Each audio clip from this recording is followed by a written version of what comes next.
Hi friends, welcome to my channel Soni Subra family. तो आज की भिडियोটা শুরু করছি কিচেন থেকেই, কারণ আমার আলাদা করে ভিডিও বানানোর কোনো সময় নেই। এখন রান্না করতে করতে ভিডিও বানাতে হবে। ডিউটি থেকে এসে ফ্রেশ হয়ে তারপর ভিডিওটা করছি। এত কাছে দিয়ে আসছে না। কি রান্না করছো, কেমন মশলাটা বানাচ্ছো সবাই দেখো, কি কত সুন্দর রান্না করো। আজকে রান্না হচ্ছে ঘুগনি খাওয়া হবে আজকে।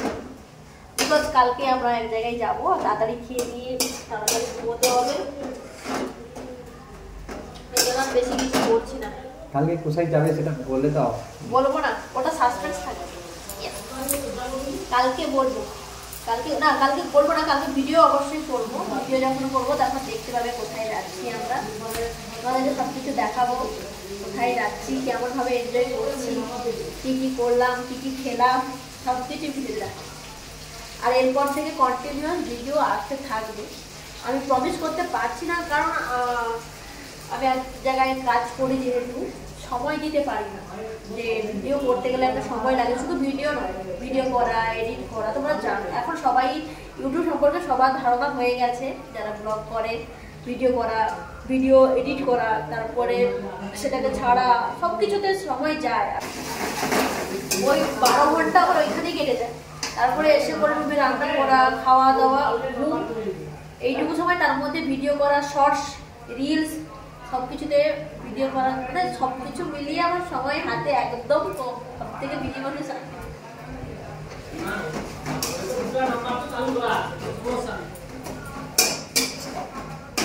আর আমি রান্না করছি, আমার বড় রান্নাটা করে দিতে পারছি।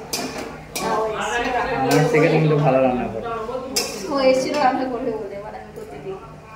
মানে ঘুগনিটা বা আলু কষা, মানে যত ঝাল জাতীয় কিছু রান্নাটা সেটা আমি ভালোবাসি। আলু কষা মানে এত ঝাল ও খেতে পারে না, আমি খেয়ে দিই। সত্যি প্রত্যেকটা মানুষ আমি দেখেছি, প্রত্যেকটা মানুষের না একটা একটা সময় আছে জীবনে, যে ধাপগুলো আছে তার প্রত্যেকটা শুধু স্বভাব চেঞ্জ হয় না, তার মুখের স্বাদেরও পরিবর্তন হয়। যেমন শুধু ঝাল খাওয়া নিয়েও না, আমি আগে মাছ, মাংস, ডিম কোনো কিছুই খেতাম না। তো মানে মাছ খেলে গলায় কাটা লেগে যেত, আর মাংস খেলে আমি ভাত খেতে পারতাম না, এই জন্য খেতে ভালো লাগতো। বাট এখন ওই তিনটা জিনিসই আমার সব থেকে প্রিয়। কি করে হলো জানি না। বড় হওয়ার সাথে তো স্বভাবে যেমন পরিবর্তন হয়, তেমন খাওয়ার স্বাদেরও পরিবর্তন হয়।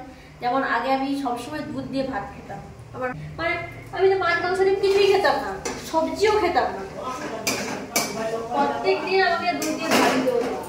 দুধ দিয়ে ভাত, বাড়িতে গরু ছিল যেহেতু, দুধও থাকতো অফুরন্ত, ওই দুধ দিয়েই ভাত খাওয়া। বাট এখন দুধ দিয়ে আমি 1 বছরের বেশি হলো আমি দুধ দিয়ে ভাত খাই। কত পরিবর্তন। আরো একটা পরিবর্তন হয়েছে, বিয়ের আগে আমি নিজেকে যতটা সুন্দরভাবে গুছিয়ে রাখতাম, যতটা নিজেকে কেয়ার করতাম না, বিয়ের পরে এতটাও করি না। আমি ডিউটি গেলেও নিজে তো একটা ইনকাম করি, তাই তো? পার্লারে আমি বিয়ের আগে যতটা খরচ করতাম, তখন বিয়ের আগেও আমি ইনকাম করতাম। এমন নয় যে বিয়ের আগে ইনকাম করতাম না, এখন ইনকাম করছি তা না। আমি বিয়ের আগেও ইনকাম করতাম। আমি এইচএস রান্না করতে করতে কথা বলছি, আমার এইচএস কমপ্লিট হয়ে যাওয়ার পর আমি এইচএস কমপ্লিট হয়ে যাওয়ার পর তখন আমি কলেজে ভর্তি হইনি। তখন থেকে আমি টিউশন চালু করেছি। বাড়িতে থেকেও আমি 3-4 হাজার টাকা ইনকাম করে নিতাম, আমার নিজের হাত খরচের জন্য যেটুকু দরকার সেটুকু করে নিতাম। বাট তখন যে পরিমাণ টাকা খরচা করতাম না, এখন এত টাকা ইনকাম করার পরও আমি ওইটুকু টাকাও খরচা করি না। ভাবো কতটা হইল। তো এখন আর ভিডিওটা বেশিক্ষণ কন্টিনিউ করবো না, একটু পরে ভিডিও করবো, কারণ আমার বরের হাত যন্ত্রণা করছে ভিডিও ক্যামেরা ধরে রাখতে। এই জন্য বলি স্ট্যান্ড কিনে দাও। আমি প্রচুর বক করি, মানে এত কথা বলি না। মেন কথা, ডিউটিতে সেখানেও কথা বলার আমাদের এত সুযোগ দেয় না, কাজের যেহেতু জায়গা, কথা বলার এত সুযোগ নেই। বাড়িতে এসে আমি রান্না করলাম একা একা, ও ডিউটি থেকে কখন আসবে তার আগে আমি একাই থাকি। একা কি করি জানো? গান চালিয়ে গান শুনতে রান্না করি, একাই আমার সময়টা যায়। তো সেই জন্য এখন তোমাদের সাথে কথা বলার সুযোগ পেয়েছি, তাই অনেকগুলো কথা বলে দিচ্ছি।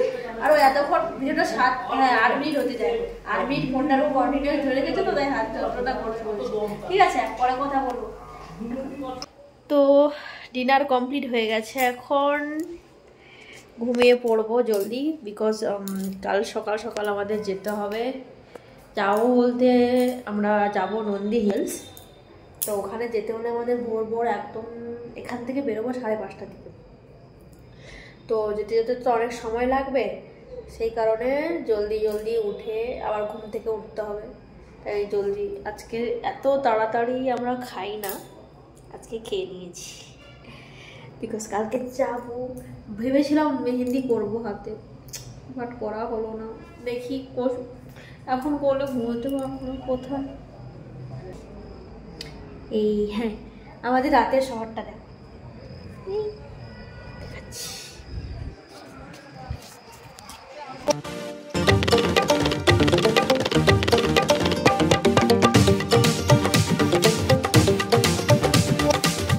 বাইরে দাঁড়িয়ে থাকতে খুব ভালো লাগছে, কারণ এখানে হাওয়া দিচ্ছে। দেখো এখন জামা কাপড়গুলো উঠছে, মানে বুঝতে পারছো কতটা হাওয়া দিচ্ছে, বাট ভেতরটা কি গরম।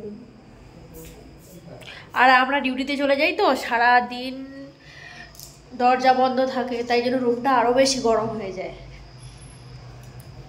তো সেই কারণে রুমটা সব বাইরে দাঁড়িয়ে থাকতেও ভালো লাগে। ওইটুকু সময়ও নেই বাইরে দাঁড়িয়ে থাকবো, এ করবো। বাট আমি ভাবছি এখন মেহেন্দি করব, অবশ্যই বেশি সময় লাগবে না। জলটা এসছে না, জল ছিল না, তো হাতে এখন মেহেন্দি করে নি। ভাবলাম একটু মেহেন্দি কোথাও, সেরকম তো মেহেন্দি করা হয় না, অনেক দিন থেকে মেহেন্দিটা নিয়ে এসেছি জানো। মেহেন্দি করবো, যত রাত হোক মেহেন্দি করে ঘুমবো। হাতে বিছানা পুরো যাবে আমার শেষ হয়ে, তাহলেও বিকজ আমাকে তো ফোন দেখে দেখে মেহেন্দি করতে হবে। থাক, ভিডিওটা পরে কন্টিনিউ করবো। অনেকক্ষণ ধরে অনেক কষ্ট করে দেখো শেষমেশ মেহেন্দি ডান। এই কেমন দেখাচ্ছে, ওই দিক থেকে উল্টো দেখাচ্ছে।